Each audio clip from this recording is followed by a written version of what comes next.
Hello, everybody, and welcome to another episode of United Talk Podcast.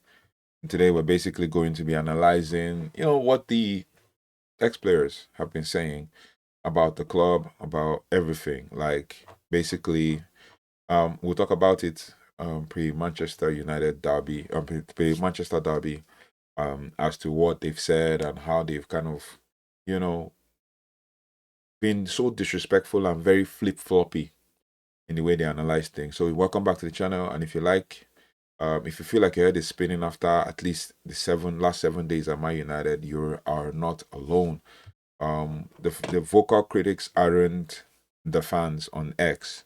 It's the legends, right? They're not the fans on Twitter. It's the legends who actually won the trophies for this club and everything in between. Now, in the space of 1 week, we've seen a manager sacked for his dogmatic back three, an interim manager fail with the traditional back four, and now an interim Michael Carrick stepping into a backroom staff that Roy Keane says belongs to the beach, right? Just some weird, wild takes and stuff. But there's also a bigger story brewing here, the story of the massive tactical flip flop from the pundits themselves. I mean, Gary Neville, Roy Keane, Paul Scholes, Nicky Butt. They spent like the last 48 hours on their podcast, Stick to Football and the Good, the Bad, and the Football, basically ripping into the club's identity, the Man City infiltration in the boardroom, and a defensive structure that has actually changed more times this month than the weather typically. So today we're doing a deep dive into the ex-player revolt, more like what the ex-players are saying. We're breaking down Gary Neville's incredible 12-month evaluation on the back three, Roy Keane's beach to bench rant about Jonny Evans, and the Toddler joke that the United fans, right, that has United fans furious with Paul Scholes and Nicky Butt. And this isn't just a match review. This isn't just an analysis. It's a forensic look at a club that lost its tactical soul. Right? It is really interesting. So basically, we're going to take a forensic look at a club that has seemed to have lost its tactical soul. The biggest criticism, which is the number one, the tactical carousel. Biggest criticism of Ruben Amorim and the tactical carousel from like even Eric Ten Hag, flipping from the back three to back four, back three, and all of those things. Um, First and foremost, the fact that Ruben Amorim was accused of refusing to budge. He arrived with his 3-4-3 blueprint and told the world that it's the only way he knows. For months, Gary Neville was the loudest voice in the room saying Amorim hasn't got the right players. He has to adapt. But then the sacking happened. Darren Fletcher stepped in for the games against Burnley and Brighton and immediately reverted to a back four. What was the result? A disjointed draw and a humiliating cup exit. Suddenly, the narrative changed again. Roy Keane was very brutal on Stick to Football. He pointed out that Fletch comes, this is his quotes, Fletch comes with the back four and they got exposed. Burnley and Brighton. It's the same old story. The irony wasn't lost on anyone. The very thing everyone asked for, a return to the back four, looked even worse than the system that got Amorim sacked. And that's some facts here. Because the truth is, we drew to Burnley, considered goals the same way we're considering Ruben Amorim, and we lost to Brighton, considered goals the same way we're considering like under Ruben Amorim. Looking at both games, Ruben Amorim beat Burnley earlier in the season, and Ruben Amorim beat Brighton 4-2 earlier in the season. So, is it Ruben Amorim or it's a fundamental issue that needs to be dealt with? Now, it has created a tactical whiplash at Carrington. I mean, the players are being asked to leave to learn new defensive triggers in every 48 hours. Leniero, Lisandro Martinez, and Martinez they look like they don't even know whether to squeeze the line or to drop deep. This inconsistency is actually the primary reason why United sits, or why United, as before the Manchester derby, were sitting seventh. And the legends were finally calling out ridiculous failures of players to adapt to any system. I mean, excuse me, Roy Keane said it as well several times, right? But then my own issue was with Gary Neville and being a flip flop, and we'll talk about it in the next segment of this show. But you know, Roy Keane too has called out certain things that happened at the club and everything. But it's like there is a deeper issue and a deeper concern for the club, and it's something we have to actually talk about. But it is what it is. So let me know your thoughts and feelings in the comment section.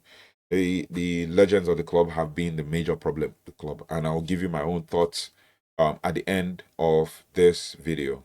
So let's get right into it deeper with Gary Neville's flip-flop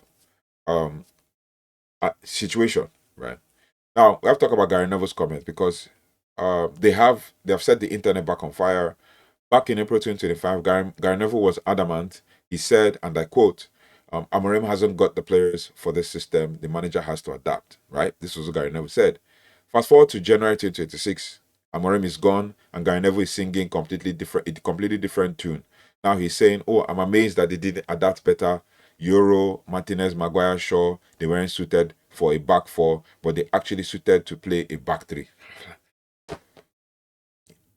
Get this quote. He says, I'm amazed that they didn't adapt better. So before, he has to adapt. That's Amorim has to adapt. Now Amorim is gone. He says, I'm amazed that they didn't adapt better. Euro, Martinez, Maguire, Shaw, they weren't suited for a back four.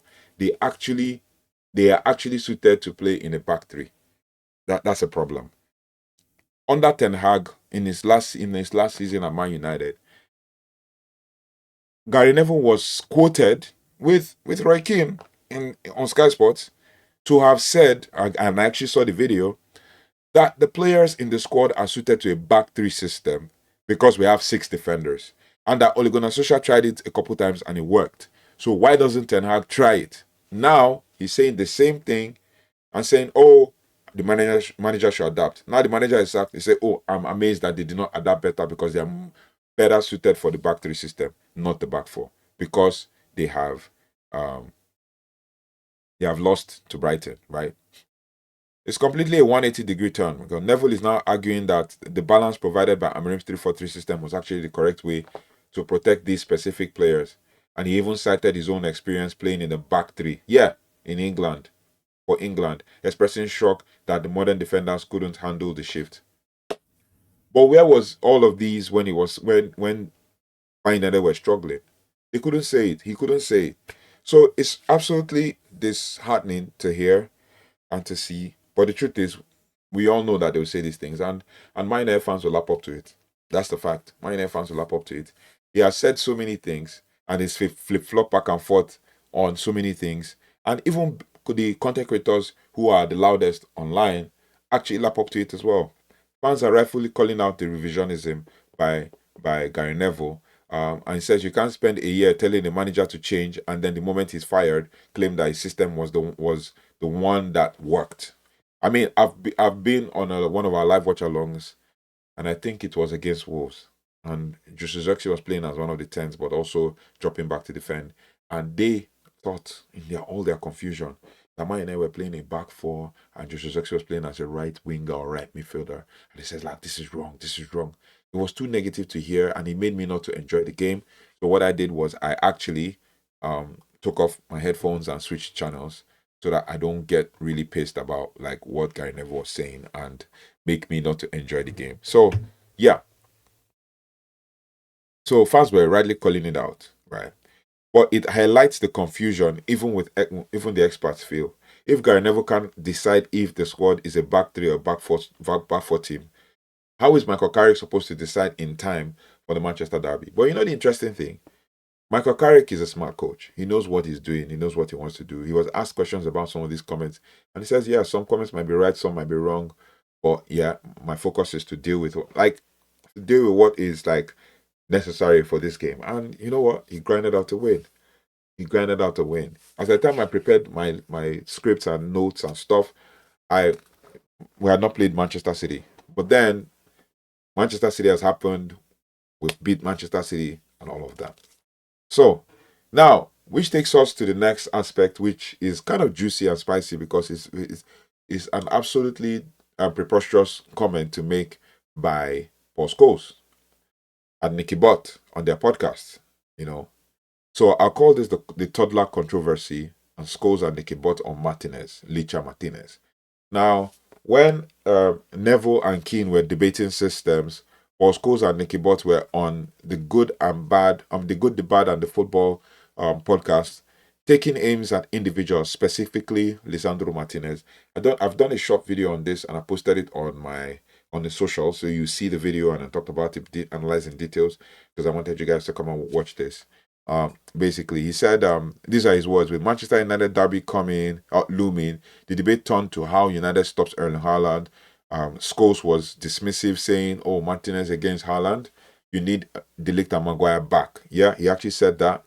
Maguire was back, actually. He says, then Nicky Butt went on a step further, and it's a comment that has actually left a bad taste in the mouths of Man United fans and many fans alike. And they were actually waiting for the opportunity for the derby to come, for Man United to win, for them to kind of call them clowns or anything whatsoever. But actually, Nicky Butt joked about it. He says Haaland would pick Martinez up and run with him. It would be like a dad at school running down the road with a little toddler. Scholes chipped in, laughing, and said that Haaland would score and then throw him in the net. United fans were furious, pointing out that Martinez pocketed Haaland in the 2024 FA Cup final and has historically done well against him, but that the legends aren't looking at the data, they are looking at the presence to them, right? To them, United's defensive identity has become become so small and weak that they see a lack of physical dominance, and this has defined the era that has defined their own era, right? Now, whether you agree with them or not, one thing is this: it shows that there's a massive disconnect between the old guard and the modern, technical defenders like Martinez. The truth is, they don't do anything to support the team. They don't do anything to back the team. All they do is just knock everybody down. Knock everybody down whenever they get the opportunity to. And that's disappointing and disheartening. So, now, Licha Martinez responded on the pitch. Said nothing before the game. Said nothing about the team. Said nothing about the comments. And responded on the pitch. What did he do? He went on to show that he can do it. And guess what? He pocketed Haaland. The man who is called a little boy, a schoolboy, a toddler, pocketed Haaland. Haaland had 8 shots in the first half with 8 touches. No, 8 touches in the first half with 6 touches in the second half. Manchester City, informed beast of a striker, could barely get a chance against Manchester United. The one shot he got, who blocked it? Licha. That's the thing, right? Now, this takes me to the next part of this analysis. So I think these Manchester United legends are ridiculous in their analysis and stuff, the way they analyze things. Right? And it doesn't make the fans respect them. It makes the fans disrespect them. Now, Roy Keane on his own rant. He always has a rant at least every season. Like, he's always ready to rant every season. That's the problem we have in this fan base and in the ex-players. Now, as I said, that's the problem we had in this fan base and with the ex-players. There's a whole lot they always say, and they always have an opinion about things. And the truth is, we're not against them having an opinion. But we're just expecting them as fans for them to have measured and unbiased opinions or not have any issues with anybody. I mean, who would have thought like that Roy Keane would have been having a beef with someone like Michael Carrick? Now, if you thought Keane, I mean, this takes us in the next section, anyways. Roy Keane and the beach to bench rant. Now, if you thought Keane was going to be happy about Michael Carrick's appointment, you haven't been paying attention. Obviously, most of you must have seen it. But Keane isn't questioning Carrick's ability. He's actually questioning the strangeness of the backroom staff. That was Roy Keane's issue, right? His main target, Jonny Evans. And that's the truth. Evans left the club as the loans manager. This is what Roy Keane said. As a loans manager just a few weeks ago. Then he was suddenly brought back into the first team coaches setup by Darren Fletcher. Now, Carrick has kept him on, and Keane's reaction was classic Roy. Now, I can understand bringing back Jonny Evans because he's literally played under Ruben Amorim recently and can actually transition his knowledge from playing Ruben Amorim's to playing a back four, from his experience playing with people like Rio Ferdinand, Chris Smalling and co, to playing a back four. From back three, from back four to back three to back four. So it's easier for him to transition that. And he has a wealth of experience and knowledge, playing in different clubs and leagues and winning trophies as well.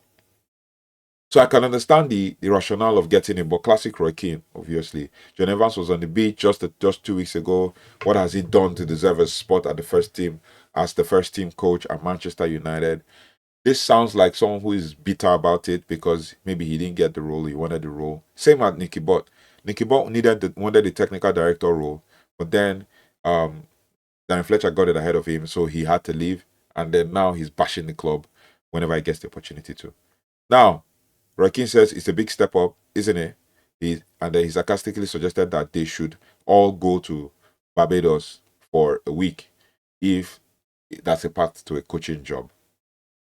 That's you as a legend, older than this guy, talking down on this guy who is getting his life after retirement. Like, that's disappointing. To Keane, this represents a lack of seriousness at the club.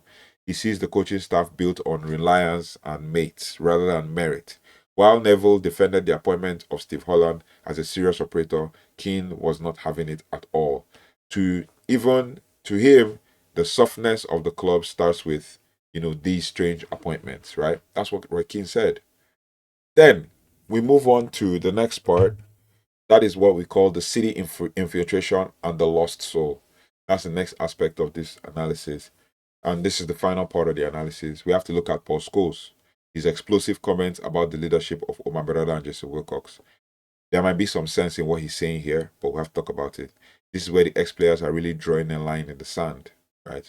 Scholes argued that United is about risk and entertainment. This was like way back when we were talking about them not getting it, Amorim not getting it and all that. With wingers beating people, shots on goal, beats of skill.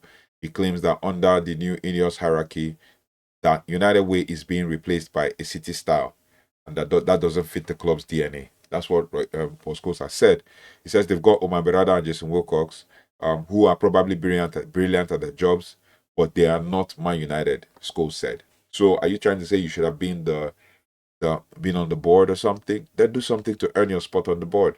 He says they don't have a clue what it's like to buy a Manchester United player or to bring a Manchester United manager in. Who is a Manchester United manager? I've asked this on another video. Who is a Manchester United player?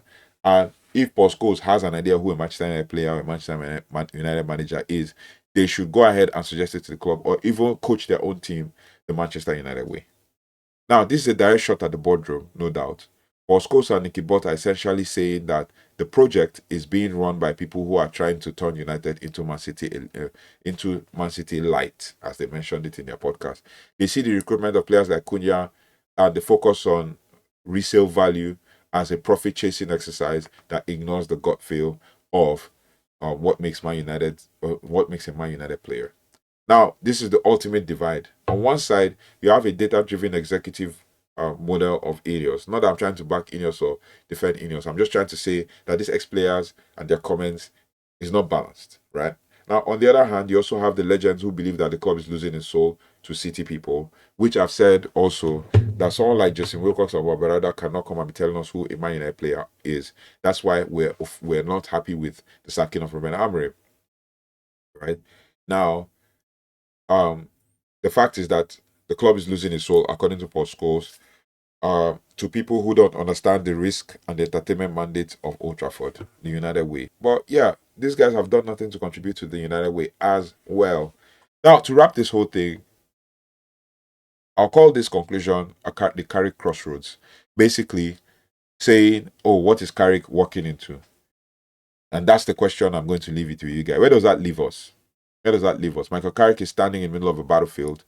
He has Gary Neville telling him players are back three players, while the board wants him to play a modern data back style. He has Roy Keane questioning his staff and Paul Scholes telling him that the boardroom doesn't understand the club's DNA. Now, the inconsistency isn't just on the pitch. It's it's in the very walls of the club, right? It's in the very walls of the club. From the back three to the back four, and now to back to whatever Carrick decides. Obviously, Carrick played the back three, but it's something you call the uh, what do you want to call it now? You call it the asymmetric Carrick code. That's what we called it on this channel, right? It's the Carrick way.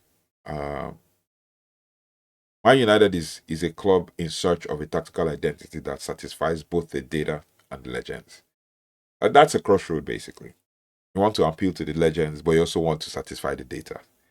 The Manchester Derby this weekend was not just a game. It was a referendum. It was a redefinement. It was a one-game hit, on everything that we've actually talked about today. It defined it, and Carrick stuck to the back four. If Carrick had lost, he would have said, "Oh, I told you so." If he plays Martinez and Haaland scores, if Haaland has scored against Martinez, Nicky Butt and Paul Scholes would have, felt vindicated, right?